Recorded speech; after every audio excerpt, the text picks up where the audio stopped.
Wake up. It's the Sleep Unplugged podcast, episode 109, Sleep in the Elderly. What a drag it is getting old.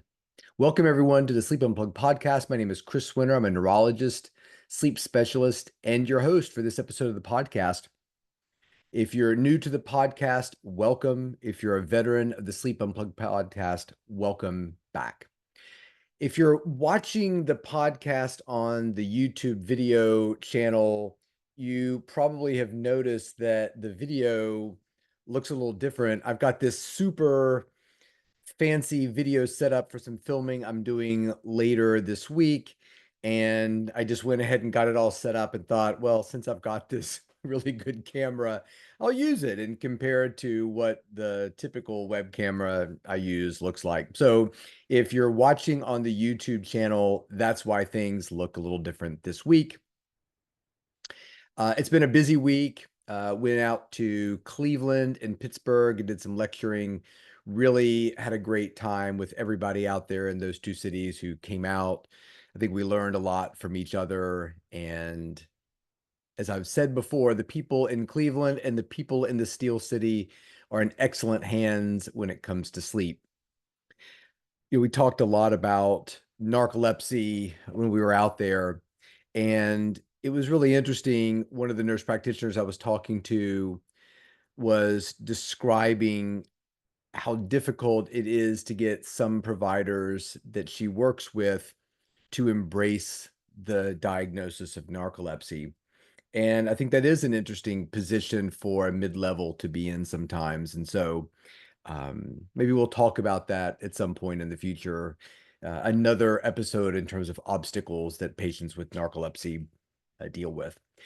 Comments, corrections, criticisms from last week. There were a couple corrections. I mistakenly referred to the song Killing Moon by Camper Van Beethoven. I always think about Nick Lowry for some reason when I think about that song, but it was actually Echo and the Bunnymen. Rookie mistake. The other thing that I mentioned was that last week's episode on sleep and menstruation was written by our producer, Maeve Winter, and I said that she had written two other episodes as well, too. I mentioned that she worked on the menopause episode, episode 3, which is not true.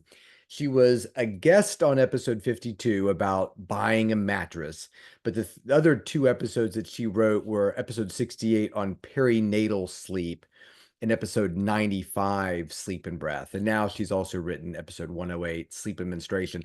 I want to give a huge thank you to all of the individuals ages 18 to 50 who are spiritual or religious and have a menstrual cycle who participated in her study. Her numbers went up dramatically during that time, and it's still not too late. So if you're a woman age 18 to 50 who has a menstrual cycle and considers yourself spiritual, find my Instagram page. It's Dr. Chris Winter, and in the bio you can see the link for the survey. It won't take you very long. And she, as well as the fellow researchers at Columbia University, would really appreciate that. We have a Spotify playlist. If you're interested, every one of our episodes features in its title something related to music. And this week, we featured the Rolling Stones for the fourth time in the history of the podcast. This is episode 109. Three other times there have been Rolling Stone references in the title. Maybe we'll send out a prize to the first person to DM me with the other three episodes that feature Rolling Stone references. Dr. Chris Winter Instagram, Dr. Chris Winter Twitter. You can also find me on the YouTube channel. So like and follow me on those platforms if you want to. So this week, the Rolling Stones reference, "What a drag it is getting old," is the first line off of their single Mother's Little Helper. And I've always liked this song. I've always wanted to work it into the podcast because Mother's Little Helper refers to using drugs like Valium as a way to, relax, given all the stresses of housework. I always was under the impression it was related to uppers or some sort of amphetamine or speed as a way to you've got so much to do, you use Mother's Little Helper to get through the day. But Mother's Little Helper was actually a reference to benzodiazepines, stress, anxiety, taking care of the house, feeding the family, watching after the kids. What is a mother to do? Ah, I take this medication and you can, sedate yourself and fall asleep very quickly and forget about your difficult day. This was really a groundbreaking song off of a groundbreaking album about sort of suburban drug addiction and the dangers that befell people who took benzodiazepines. So I like this title for a couple of reasons. What a Drag It Is Getting Old really fits into the title of Sleep in the Elderly. I'm not a huge fan of sleeping pills, particularly benzodiazepines. If you take Klonopin, clonazepam, Valium, Ativan, any drug that ends in PAM, there are some significant side effects that can go along with that medication. They're not particularly helpful in terms of improving the quality of sleep, and they're addictive and they can cause a lot of trouble. So, and they suppress deep sleep and everything else. So, just a great song. This was off of the Rolling Stones album Aftermath. Aftermath was their fourth UK album. It was actually their sixth United States album release because they made in the UK, they released an album 5 by 5, which is sort of an EP. In the United States, they added songs to it and made it 12 by 5, which was an album release. And they also released an album called December's Children and Everybody's, which was not released in the UK. So it was the sixth album in the United States. And in the UK, Aftermath was released with Mother's Little Helper as the first track. In the United States, they actually went with the song Paint It Black. But to me, without a doubt, the gem on that album was Under My Thumb, which got a lot of heat from um, feminist groups, if you listen to the lyrics. And famously, Elvis Costello, when he released his album, This Year's Model, the song on it, I think it was like the second or third track, This Year's Girl, was a response to the song Stupid Girl that was on the Aftermath album. So little Elvis Costello trivia there for you want it if you want it. So this episode kind of came to me. I had a very different episode in mind, which I'll still do. I want to do an episode about the sleep apnea pills. But today, I think we were all sort of side sideswiped by the news that Joe Biden was stepping out of the election and endorsing Kamala Harris. And so my wife and I sat and listened to a lot of the news today and a lot of the discussions about Joe Biden and his health and kind of what happened, what went wrong. And one of the commentators was talking about a particularly difficult travel situation. I think I'm remembering this right, where Joe was in the United States, then he flew to Europe, back to the United States, maybe somewhere else, and then flew back for the debate. And how much of a mistake it was to do all this heavy international jet lag kind of travel right before he was to debate. And he said, look, Joe's not a spring chicken. It really took a toll on him. Travel really takes a toll on him.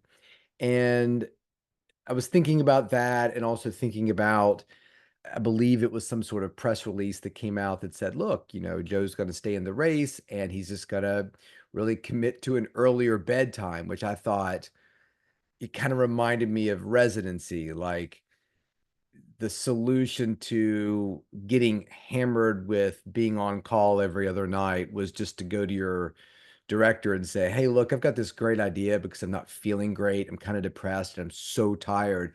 I'm going to really try to start going to bed around 8 o'clock. And I imagine Fred Wooten would have said, well, that's a great plan, but what happens when somebody comes to the emergency room after 8 o'clock? And so, I think the presidency of the United States is a pretty heavy lift, and it'll be exciting to see somebody younger take a shot at it. I think that's great. And again, an older individual, even an older individual with a neurological disorder could be capable of doing something like this. So I think we have to be very careful about, ageism and things like that. But I think that this was probably the right call. But the whole situation started making me think about sleep in the elderly, and I've really never done an episode about that.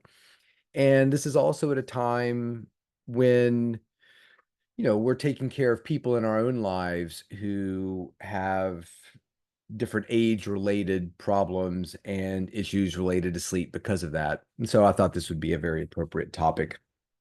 So, what are the problems with getting older and sleep? There are a lot of them. And I think the first is related to sleep duration. So, I think this is a good one to get out ahead of because there is debate about the question, does an older individual require less sleep than a younger individual? So anytime I offer opinions or um, scientific knowledge that I think if we had 20 sleep specialists in a room, some of them, maybe more than half of them, I don't know, might differ with this opinion. My opinion is yes. I think older individuals do require less sleep. Now, there's a lot of things that create problematic sleep in this group that might be lessening the amount they get. And if you could fix those problems, that number would go up. But if we just look at the natural sort of movement of sleep from the time we're born till our senior citizen years. And if you want a great visual representation of this, that I think is a really helpful chart, go to just type into a Google search, National Sleep Foundation sleep duration recommendations. I'll post it on Instagram, like on my story, just so you can see it. Don't pay so much attention to the numbers, although I think the numbers are really important, but I want you to pay attention to this blue trend. So there's dark blue, little boxes with numbers in them representing the average amount of sleep that an individual of that age would get. And then there's sort of aqua boxes on top and below that kind of represent the tails of those bell curves. And as you can see, from going from the newborn to the infant to the toddler to the preschool to the school age to the young adult to the adult to the old, it's always diminishing. So I think it's important to understand that sleep amount might slowly be getting smaller. Um, and that's important because it stands in direct opposition for a lot of older individuals to the time they have available to them to sleep. I've always thought that was a very cruel trick of nature to create the 20-year-old or the 20-year-old with twins who owns and operates a restaurant, which is super busy and has friends and enjoys being with his family and being with his wife, but also likes a little time to himself to do some fun things, play some pickleball, whatever. And that individual really doesn't have a lot of hours in the day to sleep. So what's going to happen with this individual? Well, he'll probably keep playing pickleball, but he'll move on past the restaurant and do something even greater with his life. His kids are going to grow up and do amazing things, but they're going to head out and go off to college and careers and find partners of their own and maybe start families. So as time goes on, his responsibilities will become fewer, but the time he has to sleep will become greater. So now he's arrived at age 81 and really doesn't have anything else to do but to sleep at a time when his body's like, I don't really want to sleep that much anymore, which to me is really sad. I mean, all you want when you're 28 years old, 31 years old is just a few more hours in the day. In fact, I've always had this sort of I don't know if fantasy is the right word, but it probably started in college, maybe in high school, when I would feel overwhelmed, midterms or finals or projects due or big exam days in medical school. I wanted the ability to stop time. Like everybody around you just froze. And I would utilize that time to study more, do something relaxing, take a break, sleep. And then when I'm all rested up and I've got my studying done, I would, snap my fingers and time would resume.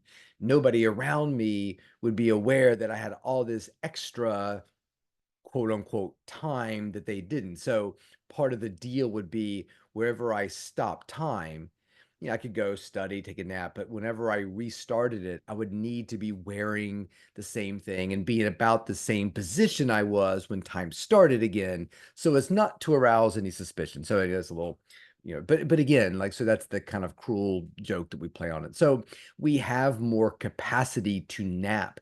We have a flexible schedule. In fact, when you look at older adults, about a quarter of them nap. One fourth, that's a big number. When you look at young adults, it's less than 10%. It's like 8% um, describe themselves or volunteer themselves as being regular nappers.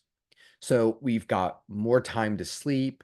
We can nap during the day. So if you're an individual who now requires a little bit less sleep than you did when you're an adult, a young adult, and you've got more time to get that time, let's call it 7 hours. So now you need 7 hours of sleep. You've got more time to get that 7 hours because you don't have a job. There's no kids to pack lunches for and write permissions notes and go back to school shopping. And there's a 1 in 4 chance that you took a nap today, and that nap subtracts away from your sleep need at night. So if you took an hour-long nap, you only need 6 hours. So let's combine that scenario with one other factor, and that is the change in your circadian rhythm. So we've talked about when you're young, we've got a delayed sleep phase. Young angsty teen likes to go to bed at 2 o'clock in the morning, and you walk in their room at noon and open up the blinds like, Dad, get out! I'm tired and I need to get more sleep. I don't want to get up right now. And well, you got to go to school. I don't want to go to school. So they want to sleep late and they want to stay up late. The opposite is true for the elderly. Their circadian rhythm starts to become what we call advanced, not delayed. So they're going to bed earlier and waking up earlier. So wow, what a perfect storm we have right now, right? The individual wants to go to bed earlier, not later. So Wheel of Fortune's over, Jeopardy's over, it's 8 o'clock. Let's just go to bed. You took an hour-long nap today around lunchtime. So you're going to bed at 8. You need about 6 hours to sleep. 9, 10, 11, 12, 1, 2. 2 a.m., you're awake and not happy about it. So there are a lot of factors that start to really affect the sleep of older individuals. We've talked about sleep perception as well, too. And I think one of the things that you see as individuals get older is there is a lessening of deep sleep. So we've talked about what are the age-related changes we see in the actual structure of our sleep. Light sleep, deep sleep, REM sleep or dream sleep. Those three things, deep sleep is the one that changes the most. When you look at percentage of the night spent in deep sleep, radically higher in a young person or in a baby or a toddler. And as we get older, that percentage of deep sleep is becoming more and more diminished. What are the consequences of that? What does deep sleep do to us? Number one, it refreshes us, it restores us, it creates recovery. Number two, it's the sleep that we think of as being sleep, that we feel. Get a lot of deep sleep one night, that's the day you wake up thinking, whoa, that was a great night.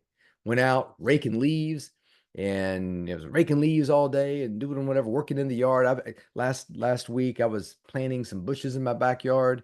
Really hot outside, but you're working out there and sweating and those are the nights you sleep well, right?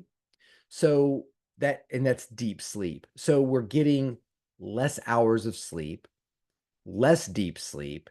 We want to go to bed early. We take naps. We've got flexibility in our schedule. So if we have a bad night and don't want to get up in the morning, we can sleep till noon if we want to. Nothing's really stopping us. Our perception of sleep becomes diminished when we have fewer minutes in deep sleep. So if we spend a lot of time sleeping, but in light sleep, those are nights that we're likely to feel like we slept poorly, or in fact, we didn't sleep at all. There's also a thought that the suprachiasmatic nucleus and the structures that create and maintain our circadian rhythm deteriorates to some degree. And so we have less consolidation of sleep. And when we pair that with getting fewer Zeitgebers for sleep, so are we getting lots of sunlight during the day, diminished sunlight at night? Well, if you're in some sort of institution, you may not be getting really any change in daylight. In fact, for a lot of elderly individuals that are hospitalized or in, some sort of home, the lighting situation can be extremely disorienting, especially in a hospital. So fewer sight givers. Now we've, broken a hip, or our ambulation is incapacitated. So we're not exercising. We're spending a lot of the day sitting in the same light. We may have fewer opportunities for social interaction. So all of these things are summing for an individual to really have a distressed night of sleep at night. And that lack of melatonin secretion could be a compelling reason to supplement melatonin, particularly in the elderly, to try to reestablish that circadian rhythm. Now, it's important to understand we don't secrete a tremendous amount of melatonin when we go to bed. It really happens as the sun's starting to go down. So, understanding the timing of that melatonin administration and when it's going to be most effective for that older individual, I think is extremely important. So we also mentioned with Joe Biden the jet lag recovery, and I think that's really important for older individuals. Trying to stay active and traveling to, hey, we're going to travel with grandma and grandpa. We're flying over to Thailand. We're going to stay there a week or 8, 9 days, and then we're coming back. I think we have to be very careful with older individuals because that kind of jet lag can really be disruptive to their sleep. Their sleep's off, their cognition can be off, they can be at more risk of falling. So we just have to be very careful and treat those individuals with a little bit more, care and respect when it comes to jet lag and travel. I did mention reduced exercise and movement. I think is a big one.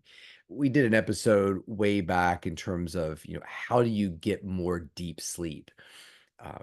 And deep sleep, as we kind of went through all the different advice for, and that was episode 43. What can I do to increase my percentage of deep sleep, knowing that the older I get, the lower that percentage goes? Exercise is a big one. So we want to really pay attention to exercise, trying to get older individuals active, exercising in a safe manner, and injuries, recovering from those to allow those to kind of happen too, because that exercise can really be the key to better sleep, and not just letting them be in their beds all day if we have ways to prevent that. Medications make a huge difference. Oh, I was going to mention in terms of exercise, was a 2020 study entitled The Effects of Physical Exercise on Sleep Quality, Insomnia, and Daytime Sleepiness in the Elderly, a literature review. Bottom line was, when it came to their mood and it came to their sleep, exercise was king. And I don't think that should come as a big shock to anybody. Medications, I think, that have to be very carefully looked at with individuals who are older, because a lot of those can have unintended consequences on sleep. Diuretics are big ones that come to mind, but there are certainly others, pain medications, certain antidepressants, even sleeping pills. I see a lot of older people on sleeping pills that probably shouldn't be there because they're not helping with their sleep, and they may be putting them at risk for cognitive changes the following day, and even falls, instability, dizziness, not feeling themselves. So being very careful about that as well too. Sleep disorders are extremely common. So let's take the podcast, look at all the different disorders we've talked about: sleep apnea, restless leg, REM behavior disorder, yada, yada. All of those things become much greater in terms of frequency in our elderly population. It's been estimated that between 40 to 70% of elderly individuals have some sort of sleep disorder. Pain, we mentioned nocturia, having to get up and go to the bathroom frequency, which, by the way, is a big, big, big sign of sleep apnea, which people often miss. So if somebody says, "Look, I go to the bathroom once during the day, I go to the bathroom 10 times at night," if that individual snores, you hear them stop breathing, that's go directly to a sleep study. Do not pass go. Major depressive disorder, insomnia, obstructive sleep apnea syndrome, movement disorders, all of those things are very common in individuals with, in elderly individuals. This was a great one. I thought that, we think of smartphone technology, phone addiction as being sort of the unique domain of the teenager. And I really found this it was an article, 2023, addictive smartphone use in the elderly, relationships with depression, anxiety, and sleep quality. And what they found in this study was there were much higher incidence of depression and anxiety and much lower sleep scores in individuals who were on their phones a lot at night. And I think phones and computers can be uniquely addictive to the elderly. It does keep them sort of connected, like they're all over Facebook looking for pictures of their grandkids and things of that nature. I think, more and more so, a lot of older people kind of fall down these political conspiracy kind of rabbit holes. And I think they're in a position to be sort of uniquely influenced because this is their one portal for information.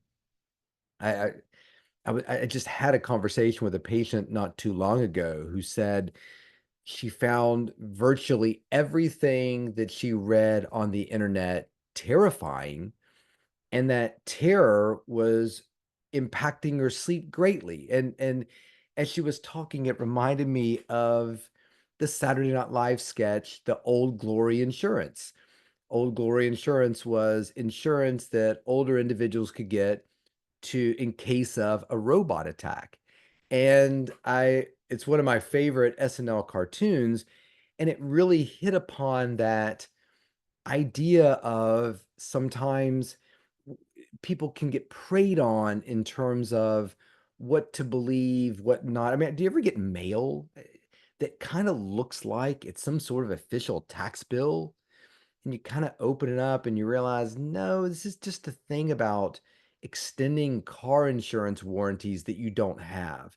But the way it's all packaged in the little envelope you have to rip open seems extremely official and urgent, like you've screwed something up.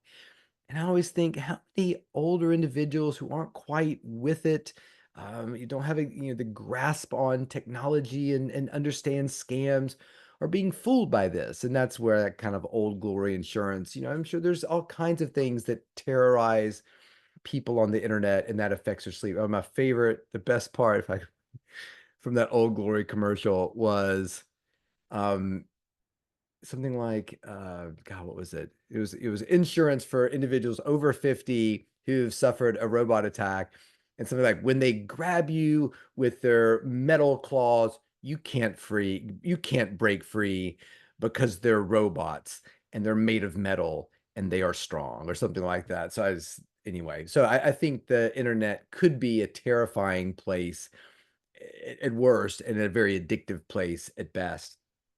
So what is the consequence of all this? I mean, the consequence is that the sleep quality and the sleep time of elderly patients are very tied to their physical abilities and their cognitive function. And another thing that I found fascinating was as cognitive decline begins, so too does sleep. So there's a very interesting reverse relationship there. Getting an individual sleeping on a regular schedule, getting them exercising, being careful with their medications can absolutely impact sleep in a positive way and improve cognition. But it also works in the opposite way as well too. Is as cognition declines, sleep kind of gets taken along for the ride.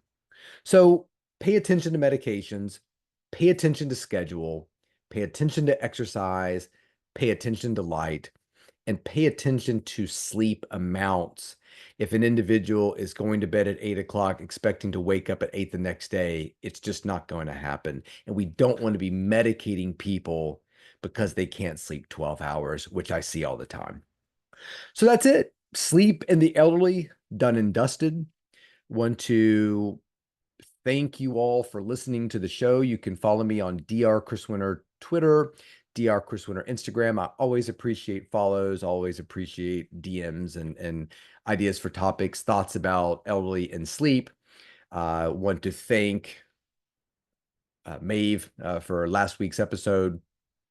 If you would like to communicate with the show, just hit me up DM on those social media channels. You can follow our feed on the YouTube Sleep Unplugged channel. All of the music that we talk about on the show is on our Spotify playlist. We're now on volume 3. I have 2 books: The Sleep Solution, Why Your Sleep is Broken and How to Fix It, as well as The Rested Child, Why You're Tired, Wired, or Irritable Child May Have a Sleep Disorder and How to Help. And until next week, sleep well.